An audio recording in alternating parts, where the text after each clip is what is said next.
Welcome to the Leo. మాజీ మంత్రి రోజా పరిచయం అవసరం లేని పేరు. రోజా ఆ పర్యాటక శాఖ మంత్రిగా కూడా పనిచేసింది, మనందరికీ తెలుసు. అయితే రోజా పనిచేసినటువంటి పర్యాటక శాఖలో ఇప్పుడు కీలక ఫైల్స్ మొత్తాన్ని కూడా కాల్చివేసినట్టుగా ఒక సమాచారం అయితే అందుతుంది. దీని మీద పూర్తి స్థాయి విచారణ కూడా చేయాలని చెప్పి ఇప్పటికే రాబోతున్నటువంటి చంద్రబాబు గారి ప్రభుత్వం ఆల్రెడీ డిసైడ్ అయినట్టుగా కూడా తెలుస్తుంది. అయితే చంద్రబాబు గారు పదవీ బాధ్యతలు చేపట్టిన వెంటనే ఈ ఫైల్స్ కాల్చివేతకు సంబంధించి ఒక ఎంక్వైరీ కమిటీని కూడా వేస్తారని తెలుస్తుంది. ఇక రోజా పర్యాటక శాఖ మంత్రిగా ఉన్న సమయంలో అనేక అడ్డగోలు నిర్ణయాలు తీసుకున్నారు. సో ఎప్పుడైతే కౌంటింగ్ రోజు మధ్యాహ్నం 1 గంట 2 గంటల సమయానికి మొత్తం వేవంతా కూడా అర్థమైపోయి ఓటము ఖాయం అయిపోయింది. దాంతో పర్యాటక శాఖ ఆఫీసులోని కొన్ని ఫైల్స్ను అధికారిక వాహనంలో ఫస్ట్ మంగళగిరికి తరలించారు అనుమానం రాకుండా.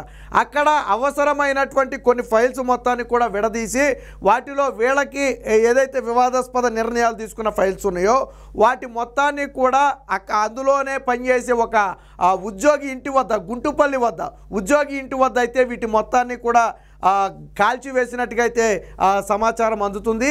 ఏ ఫైల్స్ కాల్చివేశారనేది ఇప్పటి వరకు తెలియకపోయినప్పటికీ కూడా ఋషికొండకు సంబంధించినటువంటి కీలక ఫైల్స్ మొత్తాన్ని కూడా దహనం చేసినట్టుగా తెలుస్తుంది. ఎందుకంటే పర్యావరణ అనుమతులకు నిబంధనలకు విరుద్ధంగా ఋషికొండ నిర్మించడం జరిగింది. దీన్ని ఆల్రెడీ హైకోర్టు, సుప్రీంకోర్టులు కూడా ధృవీకరించాయి. ఎన్ఎస్సి కూడా, నేషనల్ గ్రీన్ ట్రిబ్యునల్ కూడా దీన్ని ధృవీకరించింది.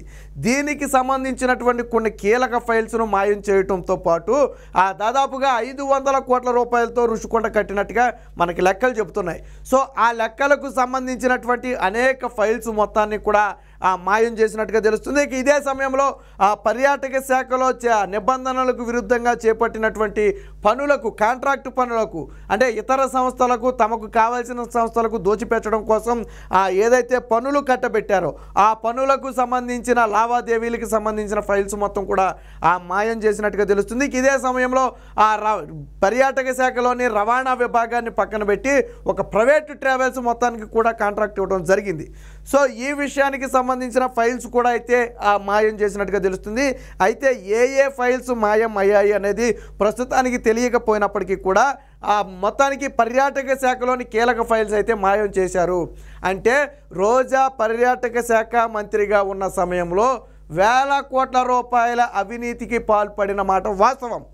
ఏమీ నీకు రూపాయి కూడా నిజంగా నువ్వేమి పర్యాటక శాఖలో లాభం పొందకపోతే నీ కొడుకు ₹1 కోటి పెట్టి బెంచ్ కారు ఎలా కొనిచ్చావు పుట్టినరోజుకి? సాధ్యపడదు కదా. నీకు వచ్చే జీతం ఎంత మంత్రిగా ఉంటే నీకు 2 లక్షలు 2.5 లక్షలు వస్తుంది, అంతే కదా.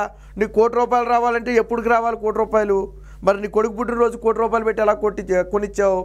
అదే సమయంలో వివాదాస్పదంగా భూముల కేటాయింపు, పర్యాటక శాఖకు సంబంధించినటువంటి కొన్ని భూములను ఇతర వ్యక్తులకు దారాదత్తం చేశారనే ఆరోపణలు కూడా ఉన్నాయి. గతంలో జగన్మోహన్ రెడ్డి సినిమా తీసినటువంటి వ్యక్తికి యాత్ర 2 అనుకుంటా తీసినటువంటి వ్యక్తికి ఫిలిం ఇండస్ట్రీ నిర్మాణం పేరుతో వైజాగ్లో భూమి ఇచ్చే ప్రయత్నం చేశారు. అది పర్యాటక శాఖకు చెందినటువంటి భూము. తర్వాత ఆరోపణలు రావడంతో దాన్ని వెనక్కి తగ్గారు. సో ఇలాంటి అనేక అవకతవకలు అయితే పర్యాటక శాఖలో జరిగాయి. కేవలం పర్యాటక శాఖే కాదు, అంతకుముందు ఏపీఐఐసి చైర్మన్గా కూడా రోజా వ్యవహరించింది. అప్పుడు కూడా భూములకు సంబంధించి ఏపీఐఐసి అంటే మన ఇండస్ట్రియల్కి సంబంధించినటువంటి ఎవరైనా కంపెనీ పెట్టుకోవడానికి రావాలి అంటే ఏపీఐఐసితోనే ఒప్పందం చేసుకోవాలి. ఏపీఐఐసి వాళ్ళ దగ్గర ఉన్నటువంటి భూములను ఆ ఇండస్ట్రీకి కేటాయిస్తుంది. సో అలాంటి దానికి చైర్మన్గా పనిచేసినటువంటి రోజా అప్పుడు వేల ఎకరాల భూ కబ్జాకు కూడా పాల్పడిందనే ఆరోపణలు కూడా ఉన్నాయి. తర్వాత మంత్రి పదవి కోసం రాజీనామా చేసింది అనుకోండి, తర్వాత మంత్రి పదవి చేపట్టింది. సో నగరిలోనే స్వయంగా రోజా ఓడిపోతే సంబరాలు చేసుకున్న పరిస్థితి. అంటే రోజా ఏ స్థాయిలో అరాచకాలు చేసింది అనడానికి ఇది ఒక ఉదాహరణ. మొత్తంగా దానికి సంబంధించిన వార్త అయితే ఒకటి వచ్చింది, పర్యాటక శాఖ ఫైల్స్ కాల్చివేతకు. ఒకసారి చూద్దాం ఏంటనేది. సో ఇక్కడ చూడొచ్చు, పర్యాటక శాఖ ఫైల్స్ మాయం, విజయవాడ శివారు గుంటిపల్లిలో కాల్చివేత, 5 ఏళ్లు అడ్డగోలుగా చేసిన అవినీతి ఫైల్స్ అన్నీ ఓట్ల లెక్కింపు రోజు ఆఫీసు కారులో మంగళగిరికి తరలింపు, అక్కడ నుంచి కీలక ఫైల్స్ గుంటుపల్లికి తరలించి దహనం. సో ఇక్కడ మ్యాటర్ ఏంటంటే ఎన్నికలు కౌంటింగ్ రోజు ఎప్పుడైతే ఓటమి ఖాయమైపోయిందో, ప్రభుత్వ ఓటమి ఖాయమైపోయిందో అప్పుడు వెంటనే ఆఫీసు కారు, ప్రైవేట్ కారు అయితే మళ్ళీ అడ్డుకుంటారనే భయంతో ఆ పర్యాటక శాఖకు చెందినటువంటి ఆఫీస్ కారులోనే అక్కడ ఫైల్స్ అన్నీ వెతికి తీసేంత ఇది ఉండదు కదా, టైం ఉండదు కదా, ఆఫీసులో ఎవరికైనా దొరికేస్తారు, ఎవరైనా ఫోటోలు వీడియోలు తీస్తే మళ్ళీ అది ఇబ్బంది అవుద్ది అని ఏం చేశారంటే ఆ ఫైల్స్ అన్నీ కూడా తీసుకురమ్మంటే తీసుకొచ్చేసారట. తీసుకొచ్చేసి ఏం చేశారు, గుంటుపల్లి మంగళగిరికి తరలించి అక్కడ వాటిని విడదీసి అందులో ఉన్నటువంటి కావాల్సినటువంటి ఫైల్స్ మొత్తాన్ని తీసేసి మిగిలిన మళ్ళీ యాజ్ ఇట్ ఈస్గా కట్టలు కట్టేసి ఆ తీసినటువంటి ఫైల్స్ను గుంటుపల్లికి తరలించి అక్కడ కాల్చి వేశారు. సో దీనికి సంబంధించిన కొద్ది గొప్ప ఆనవాళ్ళు కూడా దొరికినట్టుగా ఉన్నాయి. సో ఇది ఖచ్చితంగా రోజా మెడకైతే ఈ స్కాము చుట్టుకోబోతుంది. ఖచ్చితంగా రాష్ట్ర పర్యాటక శాఖలో గుట్టు చప్పుడు కాకుండా ఫైల్స్ తరలించడం వాటిని కాల్చివేయడం కలకలం సృష్టిస్తుంది. సార్వత్రిక ఓట్ల లెక్కింపు ఎన్నికల ఓట్ల లెక్కింపు రోజే మధ్యాహ్నం 3 గంటలకు భారీ బండిల్స్తో కూడిన పర్యాటక ఫైల్స్ను మంగళగిరిలోని రాష్ట్ర పంచాయతీరాజ్ కమిషనర్ కార్యాలయానికి తీసుకెళ్ళినట్టు తెలుస్తుంది. సో వీటిని కూడా ఎక్కడికి తీసుకెళ్లారంటే పంచాయతీరాజ్ కార్యాలయానికి తీసుకెళ్లారట. వాటిలో ఒక బండిల్ ఫైల్స్ మాత్రమే తిరిగి అక్కడి నుంచి విజయవాడ ఆటోనగర్లోని పర్యాటక శాఖ రాష్ట్ర కార్యాలయానికి చేరుకుంది. వాస్తవానికి పర్యాటక శాఖ కార్యాలయం ఆటోనగర్లో ఉంది, కానీ మంగళగిరిలోనేమో రాష్ట్ర పంచాయతీరాజ్ కార్యాలయం ఉంది. అంటే ఇక్కడి నుంచి అక్కడికి తరలించి వాళ్ళకి కావాల్సినవి మొత్తం తీసేసుకుని కేవలం ఒక బండిల్ మాత్రమే తిరిగి పర్యాటక శాఖకి వెనక్కి పంపేశారట.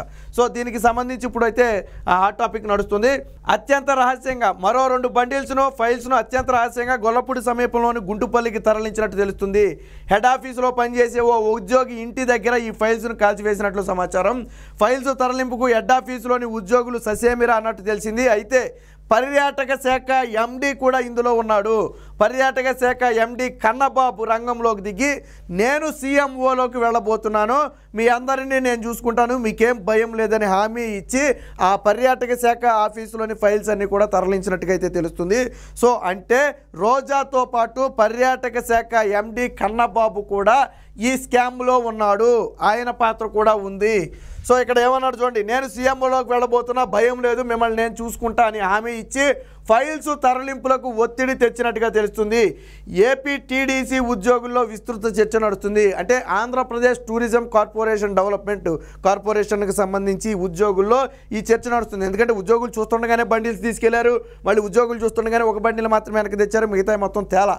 అప్పుడు కూడా ఉద్యోగులు ఏంటి సార్ మొత్తం ఆ బీరువాల్లో ఉన్నటువంటి ఫైల్స్ మొత్తం కూడా తీసుకెళ్లే ప్రయత్నం చేస్తున్నారని అడిగితే, మీకెందుకు, నేను చూసుకుంటాను కదా, మొత్తం మాకు కొద్దిగా పని ఉంది, నేను సీఎంఓలోకి వెళ్ళబోతున్నాను, ఎవరు పర్యాటక శాఖ ఎండి, నేను సీఎంఓలోకి వెళ్ళబోతున్నా, మొత్తం నేను చూసుకుంటా, మీ అందరి బాధ్యత నాది, మీరేం కంగారు పడొద్దని చెప్పి ఫైల్స్ తీసుకెళ్ళి వాళ్ళకి కావాల్సినవి తీసుకుని కాల్ చేసి మిగిలిన ఫైల్స్ మాత్రం మళ్ళీ తిరిగి ఆఫీస్కి పంపారు. సో ఏమున్నాయి అందులో అంటే అనేక రకాల సంబంధించి ఉన్నాయి. ప్రధానంగా విశాఖ రుషికొండ తవ్వకాలు నిర్మాణాలకు సంబంధించిన పలు కీలక ఫైల్స్ మాయం చేసినట్టుగా తెలుస్తుంది. ఏపీ టీడీసీలో ఈడీగా పనిచేస్తున్న మాల్రెడ్డి ఇందులో కీలక పాత్ర పోషించినట్టు చెబుతున్నారు. రుషికొండ తవ్వకాలు నిర్మాణాల వ్యవహారాలన్నీ మాల్రెడ్డి పర్యవేక్షణలోనే జరిగాయి. అలాగే పర్యాటక యూనిట్లను నిబంధనలకు విరుద్ధంగా ప్రైవేటు టెండర్లను పిలిచారు. ఈ ఫైల్స్ కూడా మాయం చేసినట్టుగా తెలుస్తుంది. ఇక నిబంధనలకు విరుద్ధంగా వాటిని తాకట్టు పెట్టి పర్యాటక శాఖకు సంబంధించినటువంటి ఆస్తులు తాకట్టు పెట్టి రుణాలు తెచ్చారు. దానికి సంబంధించిన ఫైల్స్ కూడా మిస్ అయినట్టుగా తెలుస్తుంది. సో ఇంకా ఇదే కాకుండా మైపాడు బీచ్ రిసార్ట్లో రేకుల షెడ్ మరమ్మతులకు 4 కోట్లు ఖర్చు చేసినట్టు తెలుస్తుంది. అంత ఖర్చు పెడితే పక్కా భవనాలే నిర్మించవచ్చు, ఆ డబ్బులన్నీ పక్కదారి పట్టించారు. దానికి సంబంధించినటువంటి ఫైల్స్ కూడా మాయం చేసినట్టుగా తెలుస్తుంది. ఇక విజయవాడలోని ఆటోనగర్లోని ఏపీటీఏ ఆఫీసులో రహస్యంగా కాంట్రాక్టర్లతో సమావేశాలు నిర్వహించి ముందస్తు కమిషన్లకు తీసుకున్నట్టుగానే తెలుస్తుంది. ఏపీటీడీసీ అంటే ఆంధ్రప్రదేశ్ టూరిజం డెవలప్మెంట్ కార్పొరేషన్ రవాణా విభాగం పక్కన పెట్టి, పర్యాటక శాఖకు ఒక రవాణా విభాగం ఉంటుంది, దాన్ని పక్కన పెట్టి కళాధర్ ట్రావెల్స్ సంస్థకు ఎలక్ట్రిక్ బస్సులు సరఫరా చేసేందుకు నిబంధనలకు విరుద్ధంగా కట్టబెట్టారు. ఈ కళాధర్ ట్రావెల్స్ సంస్థే టీటీడీ దర్శనం టికెట్లను కూడా విక్రయించుకునే అధికారాన్ని కూడా నాడు కల్పించడం జరిగింది. దీనికి సంబంధించిన ఫైల్స్ కూడా మాయం చేసినట్టుగా తెలుస్తుంది. అలాగే గత 5 ఏళ్లలో అడ్డగోలుగా వైసీపీ పెద్దలు సిఫారసు చేసిన వారికి సంస్థల్లో ఉద్యోగాలు కల్పించారు. ఇందుకోసం నిబంధనలకు విరుద్ధంగా నౌకరీ వెబ్సైటు, ప్రైవేటు హోటల్స్ వెబ్సైట్లలో ప్రకటనలు వేసి అడ్డగోలుగా నియమించారు. అలాగే కరోనా సమయంలో మార్కెట్ ధర కంటే కూడా అధిక ధరకైతే ఫ్లాట్స్ కొనుగోలు చేసినట్టు, అలాగే నాణ్యత లేని బియ్యం కొనుగోలు సంబంధించిన ఫైల్స్, అంటే ఒకటి కాదు రెండు కాదు, ఆ శాఖలో సర్వం కూడా అవినీతిమయమే. దీని వెనక కర్త కర్మ క్రియ రోజానే. ఆ శాఖ మంత్రిగా ఉన్నటువంటి రోజా కనుసన్నంలోనే ఈ అవినీతి అంతా కూడా జరిగింది. సో ఇప్పుడు ప్రభుత్వం ఎప్పుడైతే మారుతుందని తెలిసిందో మధ్యాహ్నం 3 గంటల సమయంలో కౌంటింగ్ రోజే ఫైల్స్ మొత్తం కూడా తరలించి వాటిలో కీలక ఫైల్స్ మొత్తం కూడా కాల్చివేసినట్టుగా తెలుస్తుంది. ఇది ఆల్రెడీ ఇప్పటికే చంద్రబాబు గారి దృష్టికి, నారా లోకేష్ దృష్టికి కూడా వెళ్ళినట్టుగా సమాచారం. ప్రస్తుతానికి ఆ పర్యాటక శాఖ నుంచి ఎటువంటి ఫైల్స్ కూడా కదలకూడదని చెప్పి ఆదేశాలు అయితే జారీ చేసినట్టుగా తెలుస్తుంది. ఇక రేపు ప్రమాణ స్వీకారం చేసిన తరువాత దీని మీద కేవలం పర్యాటక శాఖలో జరిగినటువంటి అవకతవకల మీద, అవినీతి మీద ప్రత్యేకంగా ఒక అవసరమైతే ఒక బృందాన్ని ఏర్పాటు చేసి, ఒక సిట్టుని ఏర్పాటు చేసి అసలు 5 ఏళ్లలో ఏం జరిగింది పర్యాటక శాఖలో, రోజా వచ్చిన తర్వాత ఎంత అవినీతి జరిగింది, ఎలాంటి ఫైల్స్ మాయమయ్యాయి అనే దాని మీద పూర్తి విచారణ అయితే చేయాలని నిర్ణయించినట్టుగా తెలుస్తుంది. సో మొత్తానికి రోజా మెడకైతే ఈ ఫైల్స్ కాల్చివేత వ్యవహారం చుట్టుకోబోతుంది. రోజా కనుసన్నంలోనే ఫైల్స్ మొత్తాన్ని కూడా కాల్చివేశారు. అంటే అడ్డగోలుగా అధికారాన్ని ఎందుకు వీళ్ళు మంత్రి పదవులు కావాలి, ఎందుకు వీళ్ళకి చైర్మన్ పదవులు కావాలి అంటే ఇలా అడ్డగోలుగా దోచుకోవడానికి. మాట్లాడితే ప్రతిపక్ష కౌరులు చెప్పుద్ది, లేకపోతే చంద్రబాబు, లోకేష్, పవన్ కళ్యాణ్ మీద విమర్శలు చేస్తుంది. కానీ రోజా చేసే పనులన్నీ కూడా వెనకమాల ఇదిగో ఇలాంటి పనులు, ఇలాంటి నీచమైన దారుణమైన పనులు. సో మొత్తానికి ఏది ఏమైనా రోజా మెడకైతే ఈ పర్యాటక శాఖ ఫైల్స్ కాల్చివేత అంశమైతే మెడకు చుట్టుకుంటుంది అనడంలో ఎటువంటి సందేహం లేదు.